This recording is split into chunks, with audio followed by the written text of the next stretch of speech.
Well, good afternoon, everyone, and welcome. My name is Tim Blotz from Fox 9, and we welcome you to our streaming coverage on fox9.com and on our YouTube channel of the federal civil rights trial for the three former Minneapolis police officers who assisted in the arrest of George Floyd. In opening statements today, they've already begun. The three officers, J. Alexander King, Thomas Lang, Tou Thao, are all accused of depriving George Floyd of his civil rights on May 25th of 2020. Essentially, they're all accused of illegally seizing George Floyd and depriving him of his liberty without due process. We should note here that Derek Chauvin, the fourth police officer on the scene that day, is now serving a 22-year prison sentence for Floyd's death. And Derek Chauvin has also already pleaded guilty in his federal civil rights case. Rob Olson is at the federal courthouse in St. Paul and joins us now with day one of the opening statements in this case. All started this morning with the prosecutor in this case, Samantha Treppel, laying out the federal case that asking the jurors that we asked you to hold these men accountable for choosing to do nothing. That's essentially their argument, right, Rob? Yeah, it is. And she repeated the phrase multiple times that in custody also means in your care. In custody is in your care. That was kind of a key theme of her opening statement. Again, these are not called arguments. They're opening statements, closing arguments. So there's a distinction there that at the beginning you're supposed to state facts and what you will basically a preview to what you will hear, and then at the end you can argue. There were a couple of objections during her opening statement from defense attorneys that she was getting too argumentative, and the judge overruled that. One of those objections even said, I'm going to call for a mistrial, knowing it's early to do that, but just to kind of make a point. And the judge said, overruled, but yes, she was getting a little bit too argumentative for my comfort in this court. But she basically said that these men, and she recounted the timeline here and how much time was spent with Derek Chauvin kneeling on George Floyd's neck and pointing out that these men had a duty in the Constitution and under Minneapolis police policy to intervene when they see an excessive use of force and to provide life-saving aid. And they said, minutes passed after George Floyd stopped talking. They could no longer find a pulse, and yet nothing was done until the paramedics got there. That was her, kind of the gist of her opening statement that went for about 40 minutes or so, Tim. Now, right after that, we've had the attorneys from at least two of the former officers laying out their opening statements and how they intend to defend this case, all beginning with Tou Thao and his attorney, Robert Paul, who essentially said that the fact that something ends tragically does not make this a crime. Yeah, and much of his opening statement, again representing Tou Thao, he went through a lot of logistics for the jurors here, using maps of the city, maps of that intersection, where the cars were, kind of going through the timeline in terms of the time of the call and what happened. And so much of his, you can sense that perhaps the defense attorneys are kind of dividing and conquering and presenting a lot of information in opening statements. So much of his focused on that, the logistics, but he did end it with saying that, yes, the prosecution here, the U.S. government, must prove that these men acted willfully. That's a term or a word that you're going to hear a lot here legally. Willfully. Did they willfully deprive him of these civil rights? And he said no. In the end, the evidence will show that they did not. And just because, as you mentioned, just because it's a tragedy does not make it a crime. And that's the way he concluded his opening statement before going to the second defense attorney, Tim. And in the second defense attorney here, Thomas Pluckett, who's representing J. Alexander King, essentially made that same argument here, that in order for the jury to convict, they must prove that willfulness was actually conducted here.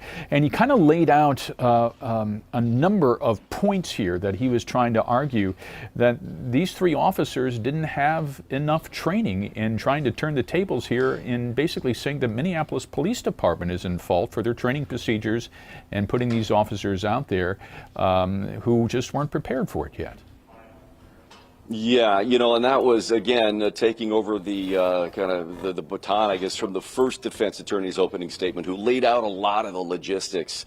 Then Thomas Plunkett went more into kind of stating what they will be looking at here, which is calling into question the Minneapolis Police Department's policies and its training, and whether that was adequate. He pointed out that it was now former Police Chief Medario Arredondo who wrote a duty to intervene policy the year before he became police chief. But Thomas Plunkett says that they will call up trainers who will say that intervention is little more than a word on a PowerPoint. So he's going to definitely call the training into question. He's going to call the command structure into question as well, noting that Derek Chauvin was a field training officer for these rookie police officers, and that they were just a few shifts into their job, and that the way that the command structure is set up is that the field training officer has a lot of authority over these rookies, and so clearly they will try to set the evidence here that that played a huge role in their lack of response here. And again, also hitting on this idea of were they willfully doing these things that they're charged with.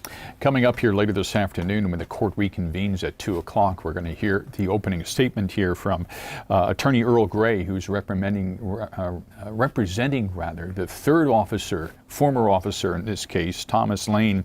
Attorney Gray is someone that many in our audience will recognize. He most recently represented Kim Potter, who is the former police officer who is just convicted here in Brooklyn Center in the accidental shooting, that happened last year, and also represented Philando Castile in his particular case, didn't represent Philando, but represented the police officer in the shooting death of Philando Castile. He is someone that a lot of people will be familiar with, Rob. Yeah, he's well known.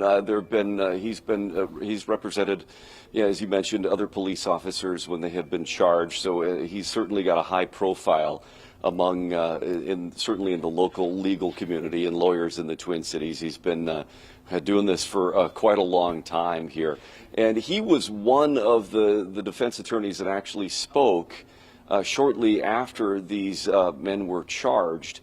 These former police officers, and he spoke specifically about Lane's actions here, but basically saying again that his officer or his client did speak up, did say, hey, should we check his pulse, or should we roll him over? Actually, should we roll him onto his side? And that's something the prosecutor really spent a lot of time on, that they're trained to roll people onto their side to prevent any problems, and that Thomas Lane is the one who did ask that twice and was told no. And that is why Thomas Lane is not charged with one of the two charges here. All three men are charged with failing to provide aid, but only two are charged with failing to intervene. Thomas Lane is not, because he did ask, should we roll him over? So you'll probably hear a lot too from Earl Gray that he made those statements and was overruled, and in the way that the structure is set up, that he probably felt that he couldn't say more without jeopardizing his status as a rookie officer. But again, that comes after lunch, so we'll see what tactic that Earl Gray takes in his opening statement. Rob, you're eyes and ears for us there in the court, and I'm curious to know how similar were the two arguments between the attorneys here in the first two cases, first two defendants of J. Alexander King and Tou Thao, because essentially they're charged with the same thing. Yeah, but very different, as I kind of laid out before, is that Robert Pauley kind of went through a lot of setting the scene of the events as they occurred that morning, very kind of just step by step before getting any kind of opening statement. And again, his statement there, after he went through that, all of that logistical timeline events as they occurred, so he just basically saying the evidence will not be there to prove they acted willfully. Then it was Thomas Plunkett who went more into the kind of attack mode and setting the stage that they will go after the Minneapolis Police Department's training and its policies and its command structure. So very different here. One sets the scene, The other one kind of takes it into the tactic that the defense will be employing, and we'll see which way Earl Gray then goes with the third defense opening statement this afternoon. And Rob, we need to let our viewers know that and remind them that this is a federal case, federal civil rights trial, a U.S. federal district court in St. Paul, and no cameras are allowed. So we can't even show you any kind of video that's taking place in the courtroom, which creates a different dynamic for us reporting this, but we also want to manage the expectations of our viewers here too. Yeah. This is a state where we've not had cameras in the courtroom until the recent years, and that is at the judge's discretion. But that is in state court, that is in county courtrooms in which they are trying out, for transparency reasons, having cameras in court. But in federal court, nope, no cameras in federal court, and that is just not an option here. So it's kind of back to the technique that we've been used to for many, many years prior to the recent years in Minnesota anyway, which is, basically taking notes, and you have a sketch artist. In terms of what we can see here is a closed circuit feed. There's only a handful of reporters that rotate through the courtroom each day, and the rest are watching on closed circuit. You see the judge and you see the attorneys at this point, and basically then through the trial we'll be able to see the witness stand, but you can't take any pictures of them, just sketches once again for this trial. And Rob, this might be a good point to remind our viewers listening in, viewing in from here in the state of Minnesota, that if you are anticipating on going down to the courthouse and watching the proceedings or seeing what there is to see, there's really not a lot to see because security is very tight around the St. Paul Federal Courthouse right now.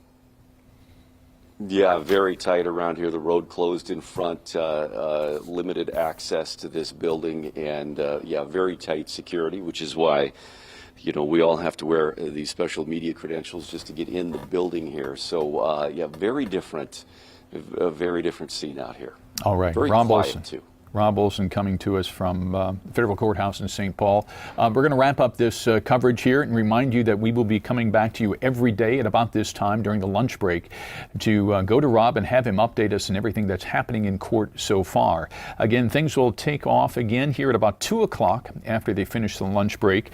And the attorney for defendant Thomas Lane will actually take the podium and lay out his opening statements in this case. That will be attorney Earl Gray, and we will have a complete wrap-up tonight of everything going on in court on Fox 9 News at 5, and of course on fox9.com as well. On behalf of everyone here at Fox 9, I'm Tim Blotz. Have a great afternoon.